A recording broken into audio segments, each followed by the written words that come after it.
So, NXT Wargames. I gotta shut the door because. Oh, Wargames is just a ridiculous match. Oh. A full force Undisputed Era taking on the thrown together team of. Oh, the incredibly athletic War Raiders. Spider-Man without the suit, Ricochet, and just. Probably one of the most vicious looking professional wrestlers in Pete Dunne. Maybe Dunne should take on Daniel Bryan. But I'll get to that match because that was sick. Okay, so my daughter, who will be 5 in January, saw that I was watching wrestling, so instead of going to sleep, she's like, "Can I just watch a couple matches?" So we begin with the King of Bros coming down to the ring, Matt Riddle. And he pretty much says, like, "Hey, Cash and Jonah, like, called me out. I'm supposed to fight next week. Let's do it now." So my daughter, seeing two guys with long hair, goes, "Is it a girls' match?" I go, "No, they're both guys with long hair." "Oh, okay." My daughter likes women's wrestling, so she loaded me on class. And that match lasted longer than me talking about it. Matt Riddle hit his jumping knee strike, which I think was the move of the night, was jumping knee strikes. And pinned Cash and John. I'm like, "Alright, there's your match." Shouldn't go for that. But then we go with, I'm like, well, let's go with the 2 or 3 falls match. Because everything else has got a tremendous amount of build up to it. Or it's for the NXT Championship. So 2 out of 3 falls. And of course, you know there's going to be some chicanery, because now all of a sudden the Queen of Spades has an army. And I always forget their names because they weren't super popular in MMA. And you've only really seen them 3 times in main continuity. I will say, seeing Kairi Sane get caught in the clutch early, putting Baszler up 1-0, and then Kairi just turned it on and just hitting flying elbows on everything that was moving that was a woman in that match. Her jump to the outside doing the elbow. Her hitting Shayna Baszler with the elbow and getting, that second pinfall. And I was like, okay. Do I picture them having Baszler lose and then going up, which I don't see because the other two are still very green, to have your 4 horsewomen match? I was like, she's going to retain, but then they really need to build up another face person to take her on. If only there was someone in NXT who was undefeated.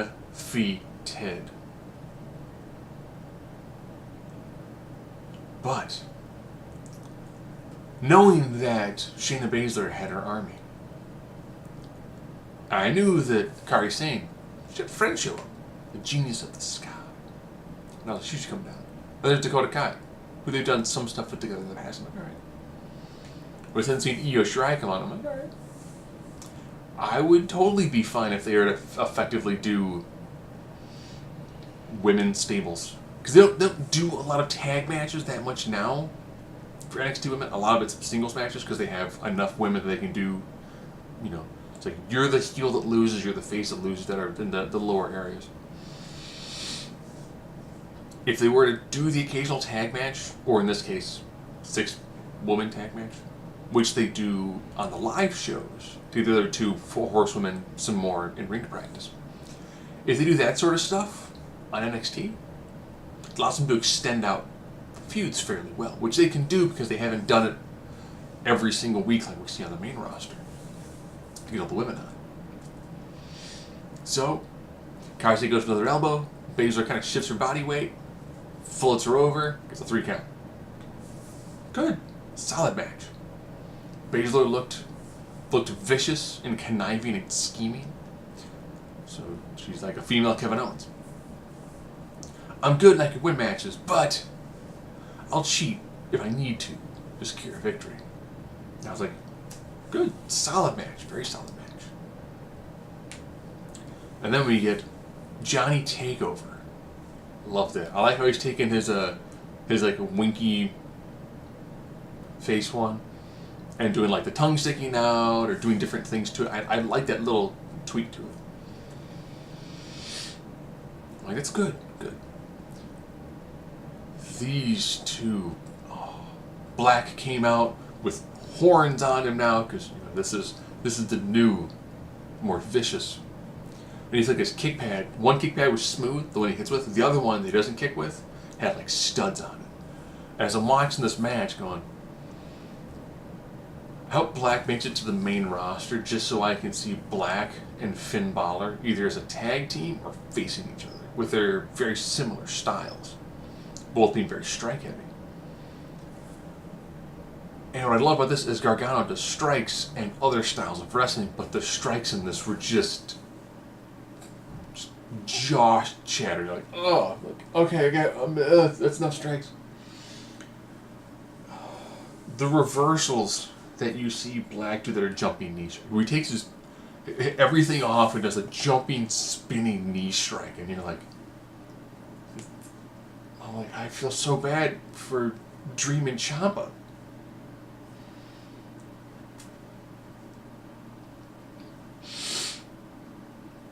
The different like go no, hit me with your best shot moments. Great storytelling, and especially at the end too, when it was, like Johnny was out and it was Black Mass, and Johnny he's pretty much out, but he's hanging on Black. Black lifts him up, does another one. And I was like, that was good. That was good. What helps NXT is there's the faith in the long-term storytelling. When it's, Gargano's person is going to beat Ciampa. He's going to beat Ciampa. He has to for his redemption arc. They do, Black gets injured, and they're like, let's run with it. What? He's hurt. He can't be a triple threat match. Yeah. We're going to use this for a story. Story for what? Johnny has had to gone more vicious to try to defeat Ciampa. When he goes vicious, he can't beat Ciampa. Because he can't beat him in his own game. That's not who he is. He will be the person who will have attacked Black to take Black out of the match. And then it allows you to move Ciampa to somebody else. And then you can finish the storyline with Ciampa and Black. But still keep Gargano in the periphery of the story and work an injury into it, and then it gives you the opportunity to have someone else take on Ciampa. And it allows you to still keep the redemption story of Gargano, just now instead of, he flirted with the dark side, then he came back. No. He flirted with the dark side. He went kind of far. He really needs to lose himself and then be brought back, and then he can defeat Ciampa. Which, if that's the direction they go, beautiful. They don't go that way. And instead it's, Johnny's gone dark. He teams up with Ciampa and you do a dark DIY. Because they're still doing it themselves. And that works. Those two, as like a two-man power trip in NXT. Gargano and Ciampa taking on the Undisputed Era for the tag belts. Or taking the War Raiders for the tag belts. They worked well against AOP.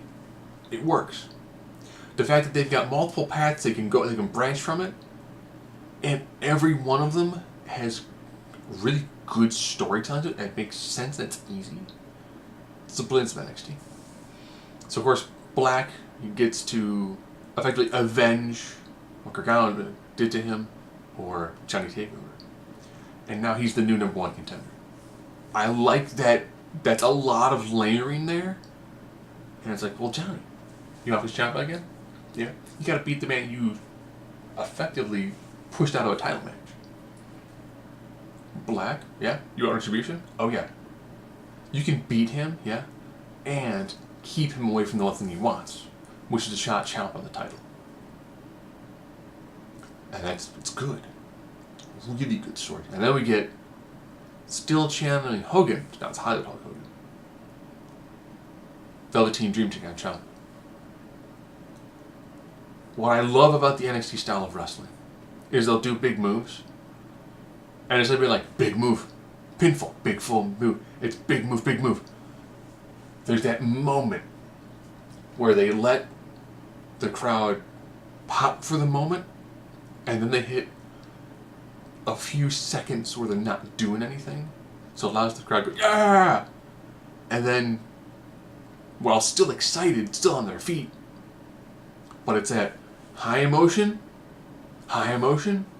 it's that gentle, they're not going to do anything because they've got the time in the ring. You've got 4 matches and a squash. So over this, 2.5 hour period, you've got time to build into these matches. And what makes it work with Dream is I think Dream's realized, half of my gimmick is doing things that the Smark's going to absolutely love. And him channeling Hogan, hitting the big punches that Hogan does, the big boot, multiple leg drops. I like how he did the leg drop. He didn't do like straight down, he did like to the side. So he's like, my elbow drop's going to mess up my back and my hips. Mess up doing a stupid leg drop. Lots of great callbacks to different things that they've done. I did like, the headband comes off of Dream. Ciampa's mocking him with the headband. And Dream's like, okay, I'm going to touch your title. And I was like, dude, that's good. There's just the right amount of, okay, you know what? We're going to do a hard-hitting match with high athleticism, but we don't have the built-in drama of the previous match. So we're going to work in some good, just old-school psychology into this. And then when Ciampa brings in the belt gets knocked out of his hands, eats the twisting DDT onto the title, and Dream's like, I didn't mean to do it. And the ref's like, so I go for the pin? And it was just the right amount of back and forth, the right amount of just a great match. Dream looks fantastic when he loses, but it keeps Ciampa moving forward. And now we know we've got Ciampa versus Black, which works. Ciampa versus Black on the big stage works. Because now Black is at this new, more vicious bit. His injury was a great reset for Black. It worked well as a reset for Gargano, and it allowed them to go, we gotta pick somebody. And the crowd was behind Dream. They went, you. And allowed them to take a bunch of characters that were all kind of circling and make them all different and revive all of them, which is fantastic. And now we get into War Games. I love the War Games match, but I will say this. The diamond plate in between the rings, every person that bumped on that had an audible profanity. And I was like, you need to keep something that's rigid and small. I was like, that looked like that just freaking hurt every single person in any move on that. So they lower the double cage. Toughest man in that entire match? Cameraman. They have a cameraman. So you got your 2 rings, your 2 cages. They're just stripping the center where it's that diamond plate. And there is some poor dude with the giant shoulder camera parked in between 2 turnbuckles, who occasionally gets hit with stuff. Because his job, he's like, I am right here. I now have to be somewhat cognizant of 8 people. Some with monogram chairs, some with tables. There's a table in front of me now. They have kendo sticks. He's got a chain. I've got people yelling in my ears to where I should be pointing my camera at right now. So of course Undisputed Era gets the advantage because this is a Dusty Rhodes match, so heels have to have the advantage. So we begin with Adam Cole and Ricochet. I'm cool with that. Really cool. And then we get O'Reilly. Okay. And then we get Hanson. And I was like, huh, it's weird. You don't have him be like the last person to show up. Because he's the biggest person. You don't have him getting gassed in the match. Oh, he did not get gassed. He did not get gassed. Seeing him jump from one ring to the other to do a splash. Seeing him later in the match do a handspring double back elbow. I'm like, okay, let's do this. And then you get Strong. And now, of course, it's like, Dunn's like, I want to get in the match. Rowe's like, no. Kind of pushes him downside, makes a beeline. Okay. He gets his, here's your sick display of strength, where he does a combination World's Strongest Slam powerbomb, which was a wicked show of strength. I'm like, okay, here we go. Now, of course, Fish is the last person to come down. Fish decides to take his lock and his chain, hit Pete Dunne, and then use his lock and chain to lock him in there, and then whip the key into the crowd. Bear in mind, Wargames does not begin until Dunne makes it into the ring. And now it's time to bring in the toys.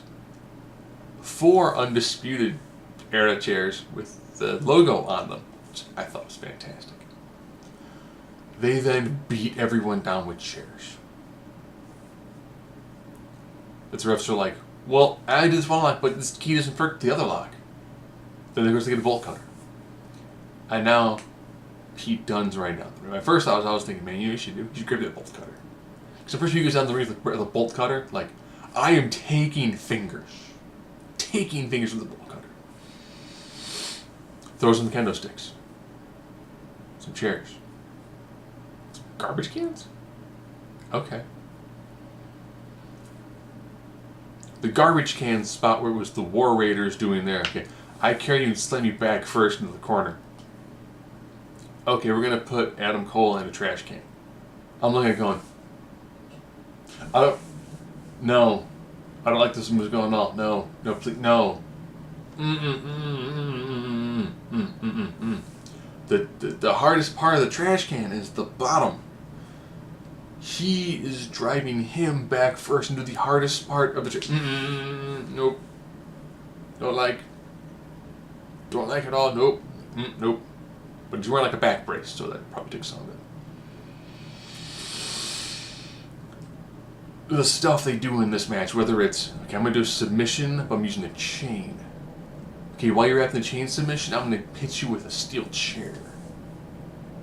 I'm going to put you through a table. I've got you in a triangle. Well, I'm going to jump from this to put you through a table. I'm just going to tackle you through a table. I'm going to beat you with a chain. I'm going to beat you with kendo sticks. They do a 7-person Tower of Doom spot. Ricochet hits, I think it's like a 1.5 rotation moonsault senton.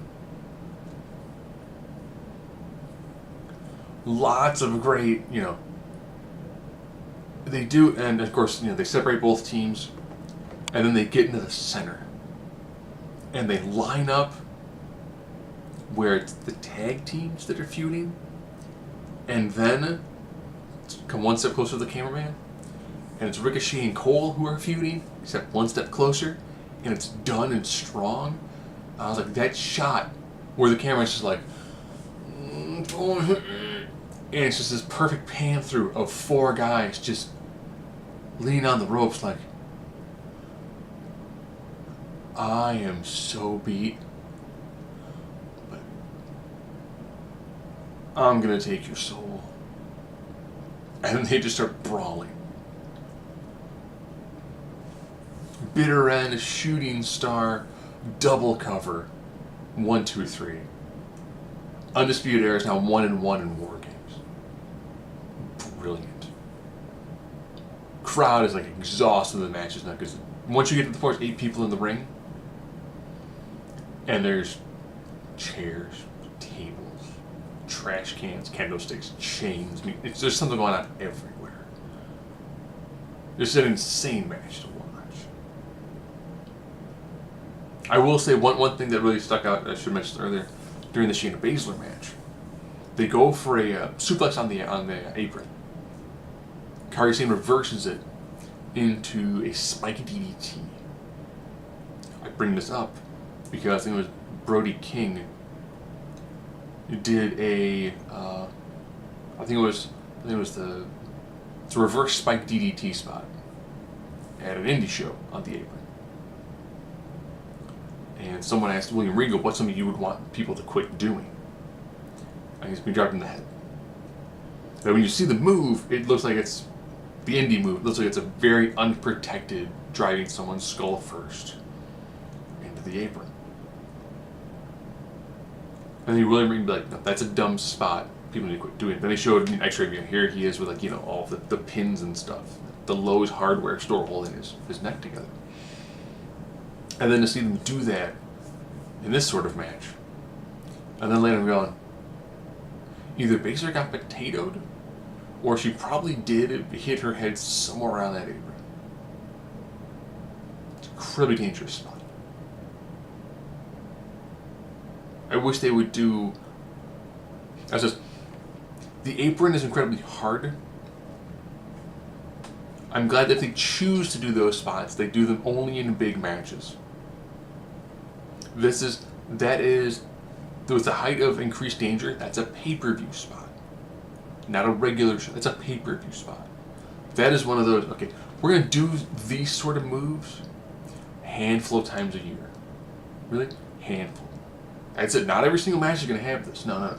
This is going to be honest, this is a rare enough thing that, yes, the rate and the chance of injury is higher, but if we decrease the frequency of it, we're still running that it's really dangerous, but we've decreased the likelihood of someone getting severely hurt. That having been said, man, with us not having the ability to watch Becky Lynch take on Ronda Rousey, this is a fantastic takeover. Even though it had 4 official matches, I don't include Riddle, oh no. It had 4 official matches. They gave every match just the right amount of time to really truly breathe. And I will say this. I might go to an E-House show if it's at a good time of the year. But if you have the ability to see an NXT Takeover, it's great, pure wrestling with more of the WWE style of presentation. It's not insult your intelligence. Good in-ring storytelling. Not a bunch of short... Everything has a chance to breathe. And it is absolutely fantastic. Totally worth going to go see.